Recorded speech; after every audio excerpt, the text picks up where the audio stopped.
What's going on, guys, and welcome back to DSG. And I am very excited to finally bring you guys this farming guide. I've been talking to people on Discord, other content creators, especially Sky, about this farming guide, and honestly Sky really helped shape this with me. So if anything, it's Skies and Dragons farming guide, but I don't know if he wants to put all his name on it or anything like that, but it was a big influence on this as well, and helped me really think out all the phases and how it's gonna flow. So I really want to give the credit where credit's due with Sky. But anyways, we have 5 phases in this farming guide. I haven't done one of these in what feels like pretty much a year. I see a lot of different changes in the game, but I finally feel like we're in a part where I feel comfortable making this, but things will obviously change, but at least for now, this should be sound and clear. It even includes Snow White. Let's start off with phase 1. We're going to start off with the Frozen team. If you're coming from MSF or Swaga, this is going to be your Guardians team or your Phoenix squad. This is going to be it. The caveat is Elsa is a legendary you do unlock from this team, and you actually do use Elsa pretty frequently throughout the game for PvE content. I even started using her again for PvP. She's the first legendary out there ever, and she's maintained her weight, which is awesome. After we go from Elsa, we're going to be going on to Beauty and the Beast. Now, the complaint about the Beauty and the Beast team is that it's really hard to use these characters obviously outside of just farming them for beasts, and that's going to be a common theme for a lot of the teams out there for legendary teams. With Elsa, on the other hand, you can use some of those other characters in different game modes, and they're going to be a decent starting team for you. Of course, with Sean in addition there, a nice little kicker, and Olaf later on will be a Sorcerer's Chosen for you as well. But going on to the Beast, you have his team. His team's pretty bad as itself, a supporting cast, but you do get Beast. Arguably could still be the best tank out there. I still love Beast, very high tenacity, and he's just going to be a great powerhouse for you will use through endgame. I've used Beast since he came out, like in November of 2020, whenever the case was. I've been using him ever since I could unlock him. And now we move on to the rotational tower characters. So earlier on in the game, these tower characters are going to be very important for you guys to get. Rapunzel, for instance, is one of the characters, but just the rotation of these characters, because of the fact that the events come in every 2 weeks. So they're rotating within 10 to 14 days. You're going to see the tower characters go. So there's the Frollo Tower, which you need Quasi Esmeralda. There is a Rapunzel Tower, which you need Maximus and Flynn Rider. There's the Gargoyles Tower, where you're going to need Xanatos and Demona. And over here, you see that Triton, Ariel, and Eric are going to be faded out. And the reason why they're faded out is because they're going to be retired soon. They would go through cycles, and they do retire them, and they put them into side campaigns. And these guys are the next in line, and so that's why I have them faded out here. And honestly, because they're going to be rotated soon, you're probably going to have to end up farming Triton again. Anyways, I don't know if I would put them here per se, but this is where you are going to get them for now. Some people may say don't go for them this early on. I kind of agree in that category, and you might want to wait on later, because there are other teams out there where you don't necessarily need Triton anymore, unless you have Tiana. Since Tiana is a very play-to-pay heavy character, Triton is there for a reason. I think later on you are going to want to get him maybe in a later phase. But that wraps up phase 1. We're going to get Elsa, we're going to get Beast, we're going to get these towers going, because they're going to help you guys get what? Gear.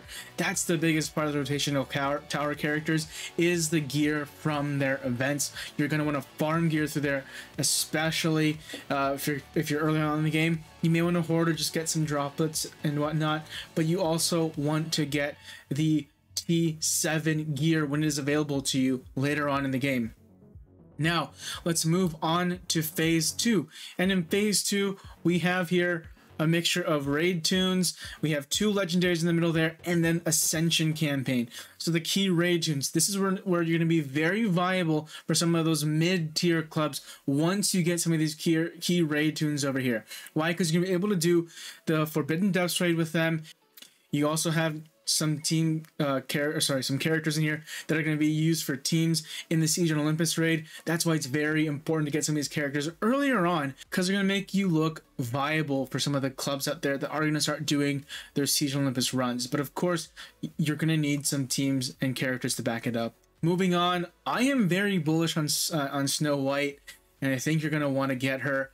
You already saw earlier there were some princesses we already got through there. We got Rapunzel, we got Moana, so you're going to get Snow White as well. And there'll be princesses later that you're going to want to get and farm within the farming guide. But I'm very bullish on the dwarves as well, that they're going to be a decent team, but you're going to need them to get Snow White. And it's a very viable event to go for, even with it being some G8 characters and whatnot. It is a very viable, and her event itself is 20 days and is very friendly, as you've seen. So I would really go for this, and with her being the newest legendary, she will be at the top of usability, in my opinion, for the foreseeable future. And also with Doc being a Sorcerer's Chosen, I'm pretty sure there's a team in there you can find for the raid. Moving on from there, you're gonna have Herc. Herc is gonna be a nice little piece for you for your PvP teams as well, especially earlier on in the mid games and maybe earlier on in your later game. The supporting cast isn't the greatest, but they are there. I know there's some teams you can use with Pegasus, for instance, but that's what the next legendary is going to be for you guys, is Herc. You can also be used as a great character in the raid, help you get a couple 100,000 damage in the Siege and Olympus raid with just a mixed match of teams over there. Next, we do have Ascension, and this is the second part where I have put the Little Mermaid because I think it might be a better time for you to farm them. You got in some of the key raid tunes, you got in some legendaries, your roster's a little fatter. Now you got to go through Ascension, and I do have here some characters that are also fated with the Little Mermaid team, because it's an optional one here, is Zurg. And you're probably like, wait, Zurg is not a farmable character. That's completely true. Zurg is not a farmable character, but his event is gone, and I believe he will be added to some type of side campaign, and that's where you're going to be able to get him. Or he may have some type of other event or whatever that they're going to come up with, and I think that's where you're going to get Zurg. And you can see here, I know you guys are probably thinking, hey, you know, if I want to go for Bo Peep or Lotso, I'm going to need to farm Buzz Lightyear and these other characters to a certain level. I understand that, yes, you're going to have to go through that pain, and technically, yes, they could be higher up in the farming guide, but you're just going to want to get them for that event to get these characters and movealong.com, because you're not going to want to use them for pretty much anything after that. But that pretty much wraps phase 2, because Ascension is really going to be important here once you have those key raid tunes. It's a supplement to when you're going to go to get that G9 materials. So that's where you're going to be really focusing on it. So that wraps up phase 2. Let's get on to phase number 3. We have here some other key PvE tunes. This is really for a lot of characters here. It can be used partially in the raid, but also there's some characters here for expeditions, which is a little bit later on, and looking at the adventures there with Captain Hook, sorry, not Captain Hook, Jack Sparrow, Monty, and Chip. These are farmable characters you can get.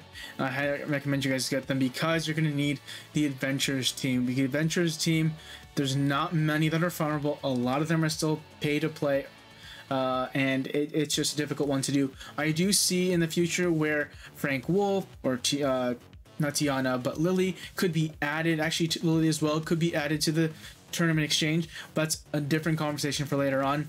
You might be wondering, hey, why isn't Sully earlier in the farming guide? And that the case for that is you need Mike. Without Mike, you really can't do the big damage that you're seeing in the raids. You're still going to be doing decent damage, but I really think you guys are going to be doing a lot more damage once you get Mike, from first-hand experience.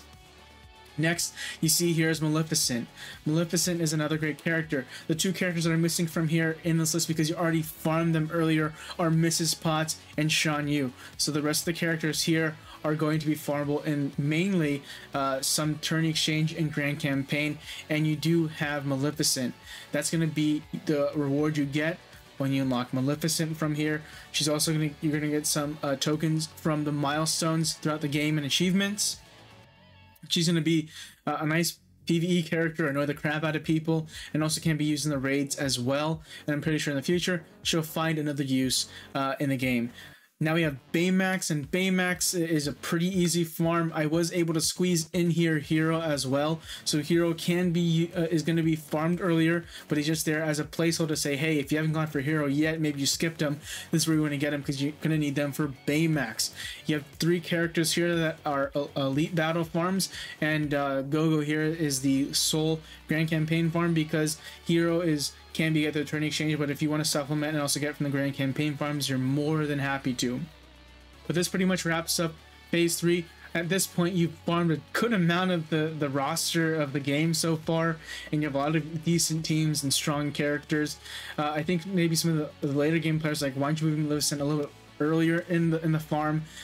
You know, it was a tough call, but because of how difficult it is to get her, there's a lot more PvE content, a lot better characters you're going to want to get before Maleficent because of how difficult she is. She is by no means a bad character, trust me guys, but the difficulty is how you're getting her. For instance, you could peel out Mulan if you wanted to earlier to help carve out that princess team once you have Snow White, Rapunzel, and the like, but you're going to want to use her in this team, or at least farmer at this point in the game if you haven't done so yet. Merida can also be pushed up a bit earlier if you wanted to for princesses, but I did not make a specific princess section because I think there's the characters along the way that you're going to farm, so that is another caveat I would say as an option. You could bring up Merida a little bit earlier if you get Snow White, if you get the Rapunzel, Moana, and Mulan to kind of cap off the team. So there could be a section here that you could put princesses. You could move those Mulan and Merida a bit earlier if you wanted to add them to the Snow White farm as well. Totally okay with me to really cap off that princess squad. Now let's move on to Phase 4. And in Phase 4, we're wrapping up the legendaries and we're focusing on the remaining PvE characters for expeditions. And we're looking at Mickey and Ralph. It really doesn't matter actually who you farm first here. I know that there's a good amount of teams in the raids as well that use Donald and Daisy, so it might be a better choice to put Mickey there. Calhoun, again, just like Hero, is another placeholder. She's already farmed earlier in the game, but I put her here just to show you guys to camp off that team. And then for expeditions, you might be wondering, why didn't you add them a little earlier, or why'd you do adventures solely earlier? The reason why I did adventures earlier is because they are more needed than most of these other teams here. If you wanted to, you could move these expedition characters a little bit forward. If you want to forgo Mickey and Ralph, by all means, I'm not going to blame you. Again, this farming guide is just kind of a loose plan once you get past like Phase 2. Because once you get past Phase 2, the door's wide open, and I would say you can kind of move around here and choose what you want. But this is going to be your expedition characters and the last 2 remaining legendaries so far in the game, and that's going to bring us to Phase 5. And Phase 5 is just the rest of the teams and the rest of the characters in the game. There's really no teams over here. Like it says here, farm at your own preference. These tunes really have no current intrinsic value. There might be some shockers here to some people who think, for instance, like Gantu is this god king in the game. He's not. But this is where I would leave it at Phase 5. This is going to be the end of the farming guide for you guys. But I do have some other graphics here for you guys where I just show you guys a straight line. Let's look at the Grand Energy farms here. You're going to start off at Sven, swing on over and snake on over to Frozone, get down to Sally, zip on over to Yzma, then you go down to Robin Hood, down to Mr. Incredible, down to Genie, and then down to Syndrome. So it's kind of snaking that way. A lot of Grand Campaign Energy characters here. So what I would recommend is, if they do have supplemental farms, like let's say there may be a tourney farm. I don't think any of these guys are tourney farms actually. If they have a tourney farm by chance, or if they are a if they have elite nodes as well, I would recommend you guys supplementing these Grand Campaign farms and vice versa with the elite node farms. That would be my suggestion for you guys when you guys are in the farming process. But this pretty much is a very straightforward guide of how you guys are going to zigzag through farming the characters and who I would recommend in this order. Of course, you can flip-flop and move characters around, move them earlier if you want. Like I said, you could choose and move like Mulan next to Merida in this sense. That's totally fine. Once you pretty much get past a lot of the raid characters here, you are solid to kind of move around where you want to. Next, we're going to look at the elite node farms. Pretty straightforward, a lot smaller, but you can see there's not as many characters here, but they're very key in terms of who you need to farm for legendary characters specifically, and some raid specific and or campaign specific characters. Lastly here, the tourney exchange, very loose. You can see that you can kind of zigzag it, just kind of follow the guide of where you want to go. You can move characters around, but really that bottom row is the dump zone. You don't need to worry about it too much, except Ariel if you want to get Triton at one point when they do become a side campaign. That is the only time I'd really put any major emphasis on here. But guys, that is our farming guide. I tried to be as quick and concise and make it as clear as possible. Brought the energy for you guys. So if you could, please like and subscribe to the channel. Share this video with your club, especially the newbies out there. If you guys have any questions, please feel free to ask. My only major tip for you guys is you gotta bring a lot of these characters to 7 stars right away, because that is the point of this guide, is to bring them all to 7 stars, because there's a lot of content in this game that you cannot do unless you're 7 stars. So that's my only major tip and recommendation when it comes to gearing. For a lot of legendary teams, you're just gonna bring them up to the minimum to get the characters or get the legendary unlock. But some of these you are gonna want to bring up, obviously, the G8, G9 later on in your DSA career. But anyways, guys, thank you so much. You guys know what to do, and I'll see you guys in the next video. Have a good one.